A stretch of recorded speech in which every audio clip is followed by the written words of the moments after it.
오늘 할렐루야.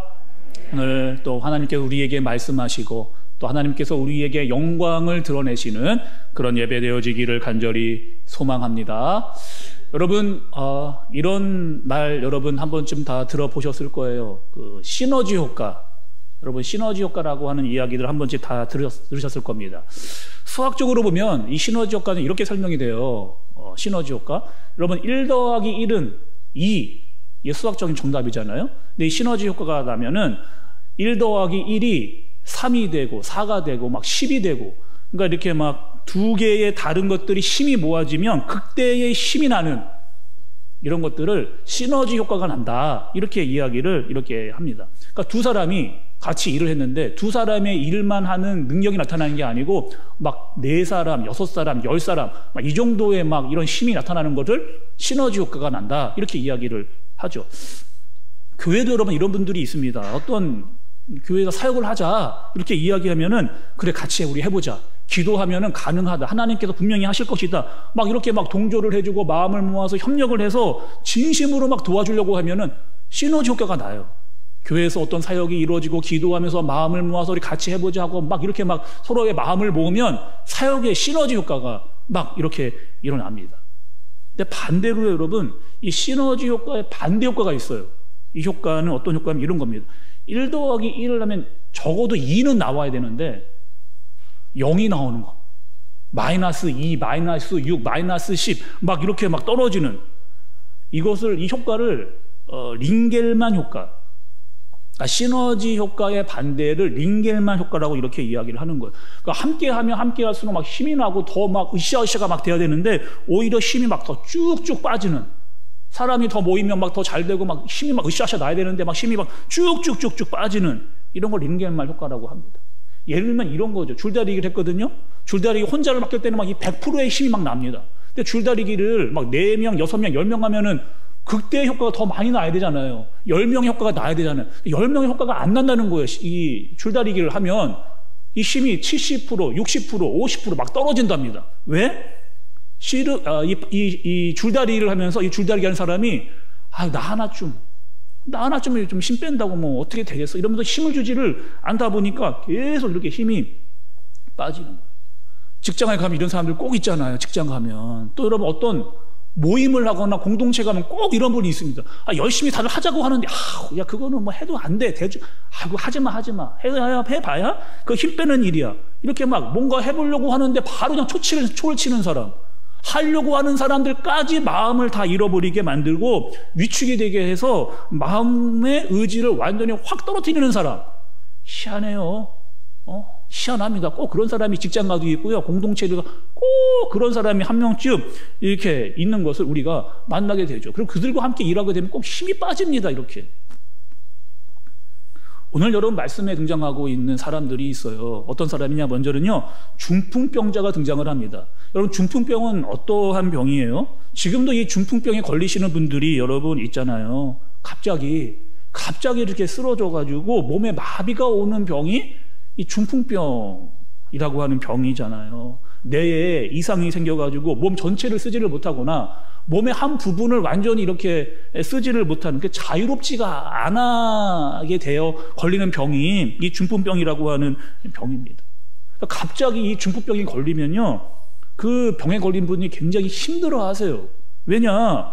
정상적일 때는 내가 막 가고 싶은데 마음대로 가고 활동하고 뭐 걷고 뛰고 뭐 들고 이런 거 다 했습니다. 근데 내가 할 수 있었던 것들에 대한 제한이 걸리잖아요. 내가 할 수 있는 거에 한계를 느끼잖아요. 그래서 자꾸 이 마음 가운데 걷는 것도 불편하고 뭔가를 하는 것도 어렵다 보니까 마음에 자꾸 이 절망감이 들어온다, 이런 얘기를 그 중풍병에 걸린 분들이 많이 이야기를 이렇게 합니다. 근데 오늘 말씀해 보니까요, 이 중풍병 걸린 사람에게 그나마 다행인 것이 있습니다. 어떤 거냐면, 그래도 이 중풍병에 들린 사람을 좀 공감해 주려고 하는, 같이 마음을 좀 나눠주려고 하는, 적어도 이 4사람이 등장하고 있기 때문인 거예요. 그러니까 적어도 이 4사람은 이 중풍병자를 데리고 어떻게든지 해보자, 어떻게든 들고 우리가 뭔가 해보자, 예수님께로 좀 가보자, 이런 마음을 좀 이 중풍병자와 같이 마음을 느끼려고 했던 이 네 사람이 등장을 합니다. 근데 그들이 뻔히 알았을 거예요. 가봤자 지금 가면은 예수님 만나기 쉽지 않다는 거 그들이 분명히 알았을 거예요. 아마 가면은 수많은 사람들이 이미 예수님을 다 둘러싸고 애워싸서 그 가까이 가기가 너무 어렵다는 거 그들이 알았을 거예요. 가면 줄이 아마 끝이 없었을 거다. 예수님 만나러 가면 우리 차례가 오겠느냐 과연. 가도 예수님을 만난다라고 하는 보장이 없다 라고 하는 걸 다 알았을 거예요. 이들도요. 근데 그래도 그러하더라도 우리 같이 가보자, 우리 함께 가보자, 이런 마음을 가지고 이 중풍병자를 들고 가는 겁니다. 이 중풍병자 입장에서는 어떤 거예요? 마음이 굉장히 고맙고 감사해요. 내가 이 어려운 상황에 있는데 이 같이 있는 이 사람들이 이 마음을 모아서 나와 함께 해준다는 것, 이것만으로도 이미 감사하고 행복한 마음을 이 중풍병자가 가졌을 거예요. 그리고 여러분 오늘 말씀에 보면 이 네 사람에 대한, 그러니까 이 중풍병자를 빼고 나머지 네 사람 있잖아요. 이 네 사람에 대한 정보가 나와 있지를 않아요. 우리는 보통 교회 학교에서 이렇게 배웠습니다. 중풍병자와 내 친구, 이렇게 주로 교회 학교에서 중풍병자와 내 친구 이렇게 이야기를 했어요. 근데 성경에 보면 이 사람이 친구인지 친척인지 지인인지 정확히 알 수 있는 방법이, 정보가 그렇게 나와 있지를 않은 거죠. 그런데 그래도 이 사람을 향한 마음이 정말 이 중풍병자를 보고 같이 그 마음을 나누고자 했던 그 마음, 같이 이 마음을 공감하면서 뭔가를 해보려고 하는 그 마음이 서로 통했기 때문에 이 사람들을 친구로 보자. 저도 오늘 좀 이 친구라고 하는 표현을 좀 사용하도록 그렇게 하겠습니다. 그러니까 이런 거죠. 이 친구라고 하는 거는요, 서로의 마음을 공감하는 거예요. 함께 깊은 신뢰관계가 있는 겁니다. 서로 아픔을 보면 뭐라도 좀 도와주고 싶은, 나의 수고를 아끼지 않으면서도 이 사람을 도와주고 싶은, 수고를 아끼지 않으면서 이 친구를 도와주고 싶은 사람들을 우리는 친구라고 이렇게 이야기를 하는 거죠. 이 네 사람 중에 한 사람만이라도 여러분 마음이 만약에 맞지 않았다면 아마 그 사람은 가기가 어려웠을 겁니다.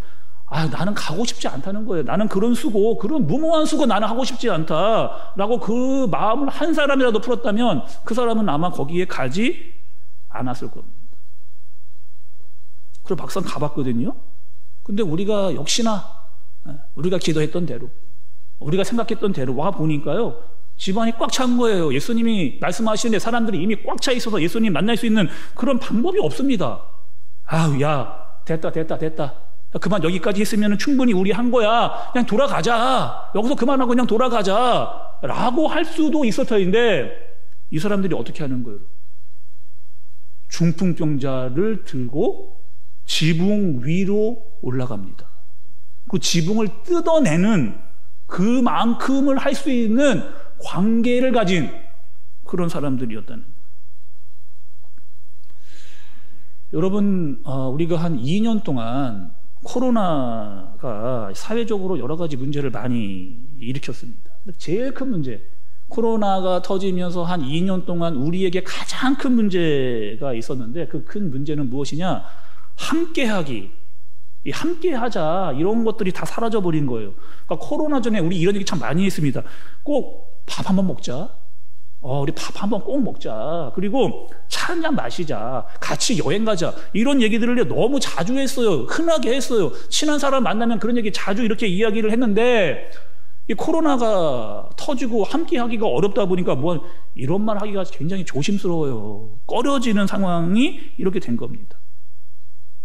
여러분 잘 한번 생각해 보세요. 우리가요, 누군가와 친해졌다, 누군가 친하다라고 이야기하는 것은 그 사람과 많은 시간을 함께 했기 때문에 우리가 친해진 겁니다. 어떤 사람과 내가 그 사람을 많은 시간을 그 사람을 만나고 얘기하면서 우리가 친해진 거예요. 우리도요, 우리 교회에 있는 우리 성도들도 그렇게 친해졌어요. 우리는 좋으나 싫으나 무슨 일이 생기거나 무조건 한 번은 교회를 오거든요. 한 번 와서 우리가 인사하고 안부 묻고 허그하고 막 이런저런 이야기를 나누다 보니까 우리가 이렇게 친해진 겁니다. 특별히 우리 교회 얼마나 우리 친밀성이 강한 우리 교회가 있잖아요. 막 이렇게 친하게 서로를 살피고 이해해주고 이렇게 친해질 수 있었던 이유는 우리가 매주일 만나서 예배도 드리지만 서로의 인사를 나누고 안부를 묻고 허그도 하고 얘기도 하면서 친해진 거죠. 근데 점점점 이 함께하기가 코로나를 통해 가지고 혼자하기로 이렇게 변해지고 있는, 그래서 혼자 먹고 혼자 놀고 혼자 즐기는 그런 시대가 된 거죠. 이런 말이 유행입니다. 혼밥, 혼술, 혼자 영화 보기, 이런 게 너무나 흔해지는 거예요. 여러분, 영화도 그런 거 아니겠어요? 영화도 혼자 영화를 보는 우리 청소년들은 거의 막 영화를 다 유튜브나 뭐 이런 여러 매스컴을 통해 가지고 혼자 스마트폰으로 보는 경우가 굉장히 많은데, 혼자 영화를 보는 거하고 같이 영화를 보는 거하고는 큰 차이가 있다는 거예요. 영화관에서 막 스펙타클한 큰 화면에서 막 사운드가 빵빵 터지는 막 그런 영화를 보면 그 공간에 모여있는, 그 영화관에서 함께 영화를 보는 사람은요, 함께 막 울기도 했다가 웃기도 했다가 소리도 막 지르기도 했다가, 그러니까 희한하게 그 영화관 안에 이상한 동질감이, 함께 울고 웃고 막 소리를 하다 보니까 이상하게 이 동질감이 그 안에서 형성이 되는 거예요. 빠져들기가 된다는 거예요. 빠져들기가. 그래서 여러분, 제가 비밀 하나 알려드릴게요. 커플들이요, 그래서 영화관을 가는 겁니다. 그냥 가는 게 아니고 이 커플들이 같이 공감을, 서로 한 스토리를 보면서 함께 느끼고 소리 지르고 울고 웃으면서 공감하면서 서로 더 많이 이렇게 마음을 갖기 위해서 영화관, 그래서 그 젊은 친구들이, 연애하는 친구들이 그렇게 영화관을 많이 다니는 거예요. 또 제가 TV를 보다가 그 어느 교사분이 이렇게 인터뷰하는 거를 제가 들었습니다. 그러니까 그 교사분이 이렇게 이야기를 하더라고요. 지금 그 학생들이 온라인 수업을 거의 지금 돌아온 부분도 있지만, 코로나가 한창 심했을 때는 거의 온라인으로만 그 수업을 들었잖아요. 그러니까 공부도 굉장히 중요하다는 거예요. 근데 이 청소년 시기에 정말 중요한 게 있답니다. 청소년 시기에 정말 중요한 게 있다는 거예요. 뭐냐면요, 같은 또래 친구들하고 먹고 얘기하고 뛰놀고 막 축구하고 막 이렇게 정서적인 공감, 정서적으로 막 청소년들이 또래 친구들하고 막 이야기하고 막 뛰어놀고 막 울고 웃고 막 이렇게 하면서 뭘 해야 되냐면 공감대 형성을 하고, 그때만 가질 수 있는 청소년들의 그 정서적인 것들이 이렇게 개발이 돼야 되는데, 막 서로 공유가 돼야 되는데, 이 온라인 수업을 하면서 그런 게 다 사라졌다는 거예요.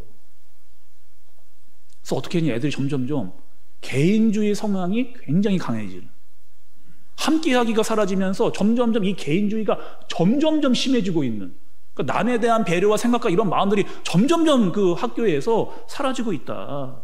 그렇게 이야기하는 어떤 교사분의 인터뷰를 제가 들은 적이 있어요.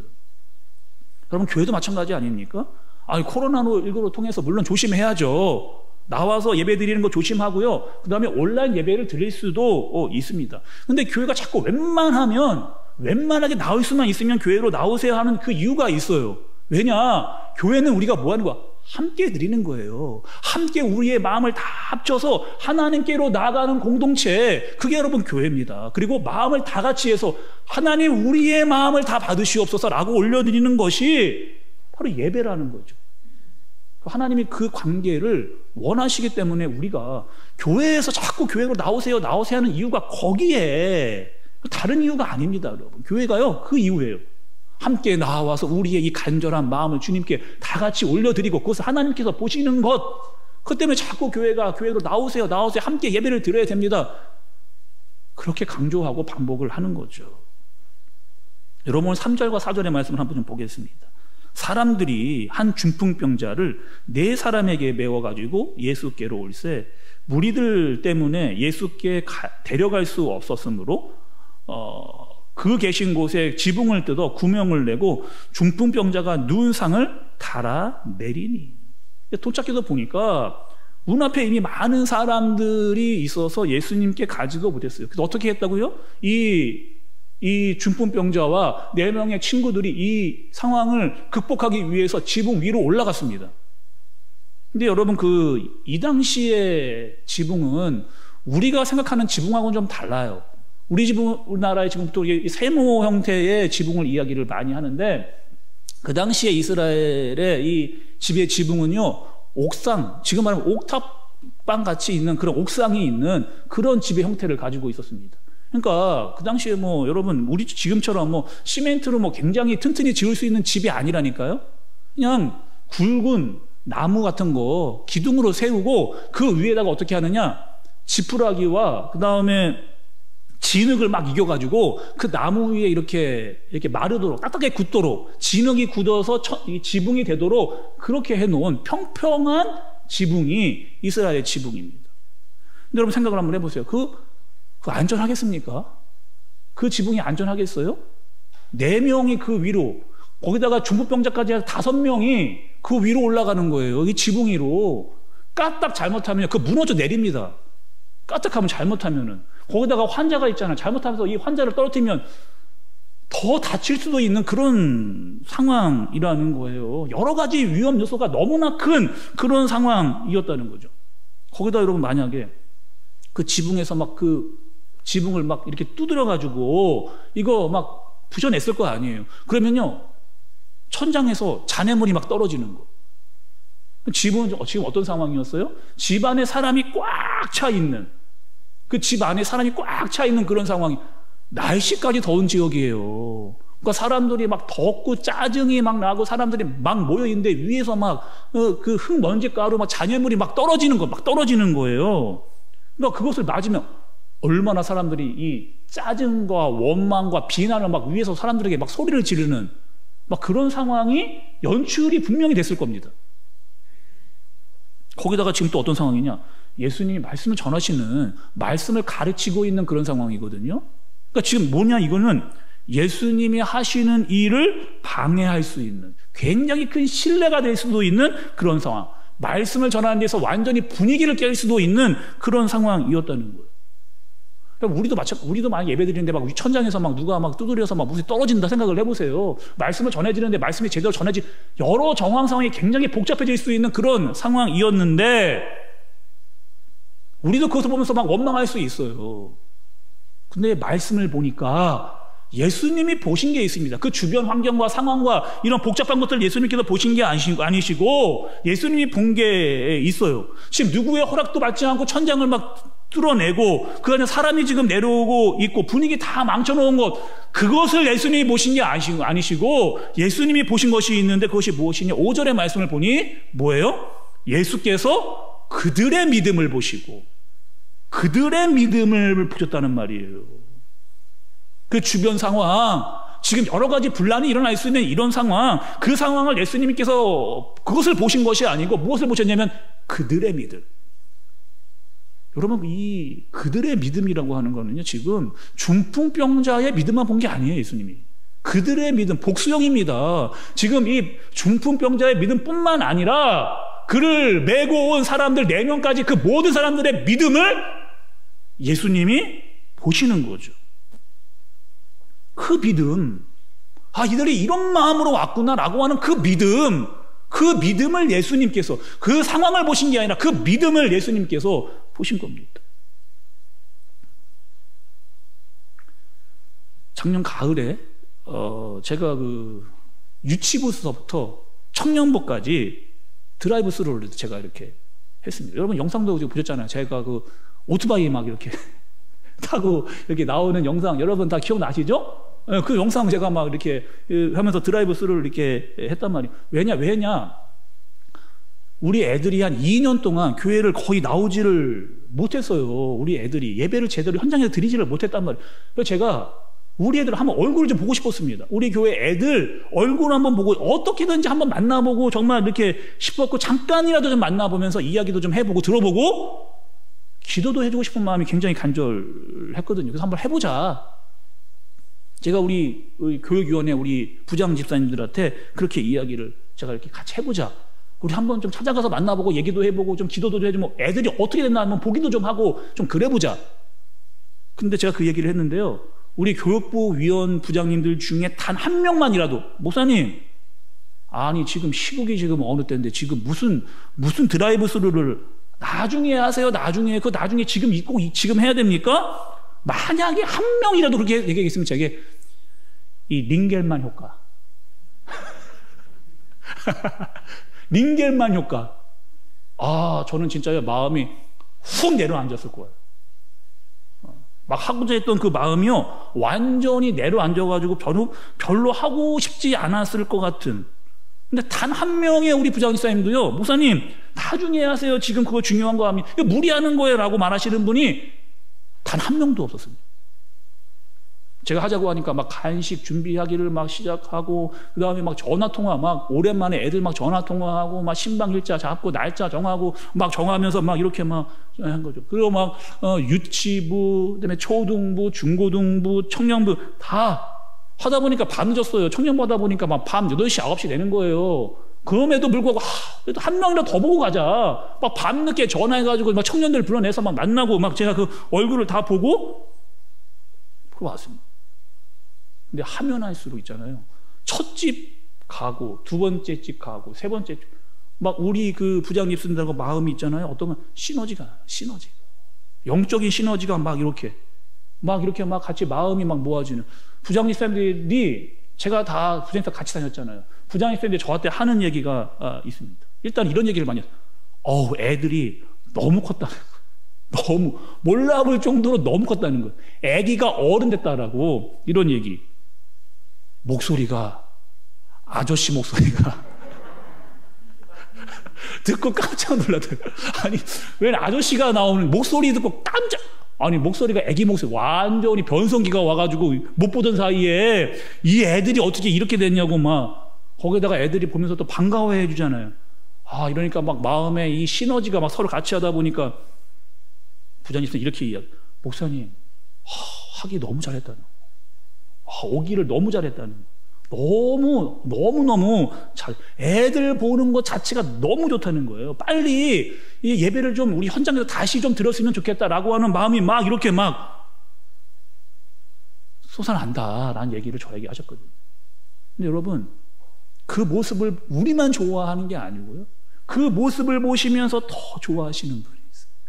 우리의 이 마음을 보시고 우리의 그 믿음을 보시고 그것을 기뻐하시는 분이 하늘에 계시잖아요. 그분이 우리를 보면서 기뻐하시는 겁니다. 또 우리가 뚫어낼 벽이 있어요. 뚫어낼 수 있는 그 벽이 있다는 거예요. 그 벽을 뚫고 예수님께로 더 가까이 가자는 거죠.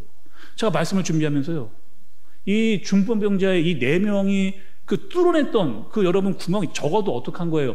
중풍병자가 그 지붕 밑으로 내려가기 위해서 뚫어낸 구멍 자체가 여러분 제법 컸을 거 아니에요. 그 구멍 자체가 저에게는 뭘로 보였느냐? 영적, 육적인 돌파구로 그렇게 보이는 거죠. 힘이 들어도 우리가 어려워도 믿음으로 함께 주님께로 좀 나아가자. 주님께로 더 가까이, 정말 더 가까이 나아가자. 그런 마음으로 보이는 영적 돌파구로 보이는 거예요. 대신방? 청소년부 수련회? 다 마찬가지. 아니 지금 이 시국에 무슨 대신방을 목사님 하세요? 아니 지금 뭐 중고등부 모여가지고 모여도 큰일 납니다. 아니요, 해야 됩니다. 왜요? 주님께로 더 가까이 가게 하기 위해서, 우리의 영적인 문제를 뚫어내기 위해서, 주님께로 더 간절히 가고자 하는 그 마음을 주님께 드러내기 위해서 반드시 해야 돼요.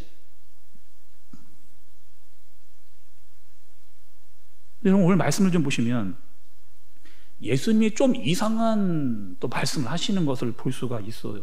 예수님이 좀 이상한 말씀을 또 하십니다. 지금 중풍병자가 위에서 내려오고 있거든요. 그럼 예수님께서 막바로 이 중풍병자야 사라져라, 병아 사라져라, 고침을 받았다, 일어나 걸어나, 그러면 되거든요. 내려오자마자 믿음을 보시고 바로 병 고치시면 되잖아요. 근데 예수님께서 바로 병을 고치시지를 않으세요. 먼저 뭘 하시느냐? 5절의 말씀 좀 다시 보시죠. 5절의 말씀을 좀 보시면 예수께서 그들의 믿음을 보시고 중풍병자에 이르시되 뭐라고요? 작은 자야, 내 죄사함을 받았느니라 하시니. 작은 자야, 내 죄사함을 받았느니라 하시니. 먼저 여러분, 이 죄사함을 이야기하시는 예수님께서. 근데 여러분, 이 죄사함의 문제는 그리 간단한 문제가 여러분 아니에요. 이스라엘에 있어서 이 죄의 문제를 건드리면 굉장히 복잡하고 심각한 문제들이 많이 터집니다. 왜 여러분?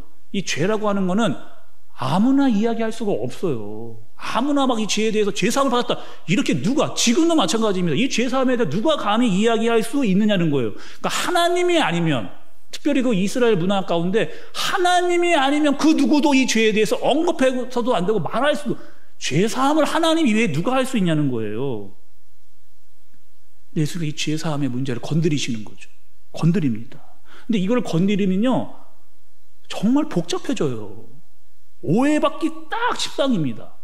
그들이 와가지고 네가 뭔데, 당신이 뭔데 나타나다 죄사함을 함부로 이야기하느냐 막 이렇게 이야기하면 복잡해지는 거예요. 거기다가 여러분 지금 여기는 마가복음 2장입니다.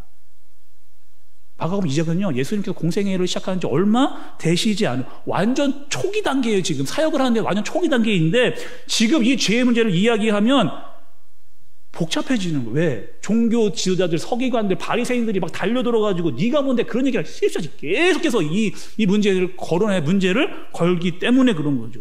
앞으로가 피곤해지고 앞으로가 힘들어지고 앞으로가 어려워, 사역 모두가 다 막힐 수 있는 그런 가능성이 있는 그런 발언을 예수님께서 왜 하시는 거예요? 근데 여러분 예수님께서 육체적인 병을 고쳐주시기 이전에 왜 이 죄의 문제를 이야기하시는 거예요? 반드시 그에게 필요한 것이 있어요. 이 죄사함의 문제라는 거예요. 예수님 모시기에 필요한 것, 이 중풍자에게 더 필요한 것, 육체적인 치료도 중요하지만 더 중요한 본질적인 그 문제, 그것은 죄의 문제라는 거예요. 그 죄의 문제를 해결할 수 있는 능력이 나에게 있다라고 하는 것을 예수님이 그 중풍병자와 그 네 사람 이외의 그 모인 모든 사람들에게 보여주시는 거죠. 죄를 사할 수 있는 능력이 나에게 있다는, 예수님께 있다라고 하는 이 분명한 사실을 예수님이 보여주시는 겁니다. 또 여러분 이 말씀을 보시면 5절에 소자라고 이야기했잖아요. 소자를 좀 제가 찾아보니까 킹제임스 영어 성경에는요 son이에요. son. 영어로 아들입니다. 아들로 이렇게 번역이 된 거예요. 그러니까 아들아 내가 죄사함을 받았다, 용서함을 받을지어다, 이렇게 예수님께서 이야기를 하고 계신 거예요. 그러니까 예수님이요 이 중풍병자를 그저 병이나 고치러 온 사람 정도로만 예수님이 보신 게 아니라는 거죠. 어떻게 봤냐면요 이걸 아들로 본 거예요. 내 아들. 여러분 그 부모와 자식의 관계, 여러분 생각을 좀 해보시죠. 부모와 자식의 관계. 그러니까 이 자식이 아프면요 그 아픈 마음이 고스란히 누구에게요? 부모의 아픔이 되는 겁니다. 이 부모가요 이 자식이 어떻게든지 잘 되기 위해서 이 아픔을 좀 해결하기 위해서 누구보다 제일 많이 애를 쓰고 노력하고 마음을 쓰는 사람이 누구예요? 부모예요. 부모. 그러니까 부모와 자식만큼 그만큼 깊은 공감대를 가지고 있는 관계가 없는 거예요. 근데 그 관계를 지금 누가 해요? 예수님께서 중풍병자를 보시고 그 아들이라고 이야기하면서 너의 죄의 문제를 내가 해결하겠다 뿐만 아니라 너 가지고 있는 모든 슬픔과 아픔과 절망의 문제 내가 해결하겠다라고 하는 마음을 예수님께서 그들에게 보여주시는 거예요. 그러면 지난주에 말씀 봤잖아요. 나병 환자. 이 나병 환자에게도 뭐가 필요했어요? 동정. 똑같은 마음을 예수님께서 느끼셨던 그 상황과 똑같이 연출이 되고 있는 이 상황이라는 거예요. 지금 네가 나에게 어떠한 마음으로 왔는지, 네가 어떠한 마음으로 이 중풍병이 걸린 자들과 그 친구들이 나에게 왔는지 내가 너무나 잘 안다라고 이야기를 하시는 거예요. 그리고 너의 죄의 문제까지, 죄의 문제부터 내가 해결하겠다. 그렇게 예수님께서 이야기를 하고 계시는 거예요. 설사 이 문제가 신성모독이라고 하는 문제의 오해를 받는다 할지라도, 지금 너희들이 내가 이렇게 하는 것을 다 이해하지 못한다 할지라도 나는 그 일을 행하겠다 라고 하시는 이 예수님의 모습을 우리가 잘 볼 수 있어야 돼요. 결국 여러분 예수님은요 이 마가복음 초반부 이 2장에서 우리에게 뭘 이야기해 주시냐면 내가 누구인지를 보여주시는 거예요. 예수님이 내가 누구인지를 보여주시는 거예요. 이 땅에 온 예수 그리스도는 어떠한 능력이 있는 자다? 죄를 사할 수 있는 능력이 있는 권세가 있는 분이다. 내가 이 땅에 온 이유는 이 죄를 사할 수 있는 능력이 권세가 있는 자다라고 하는 것을 예수님이 친히 보여주시는 겁니다. 그리고 이 죄를 해결할 수 있는 능력이 있는 그 분이 중풍병조차 고칠 수 있다라고 하는 충분한 능력을 가지고 계신 분이라고 하는 것을 다 보여주시는 마가복음 2장 이 사역의 초반부에서 예수님께서 이 모든 것들을 보여주시면서 진정한 회복, 죄의 문제와 육체적 문제 그 모두를 다 회복시키시며 능력을 행하시는 그 예수님을 보여주시는 이 마가복음 처음부터 그 모습을 우리가 살펴봐야 되는 거예요. 그리고 마지막으로 여러분, 예수님이 이렇게 이야기를 하시는 거예요. 11절의 말씀을 보세요. 11절에 내가 내게 이르노니 일어나 내 상을 가지고 집으로 가라. 일어나 내 상을 가지고 집으로 가라 하시니, 그러니까 여러분이 세 가지의 지금 완전한 치료의 역사가 일어난 것을 볼 수가 있거든요. 뭐 하는 거예요? 일어나라는 거예요. 누워 있었고 제대로 활동하지 못했던 사람에게 일어나라는 거예요. 들어라 이야기합니다. 가라.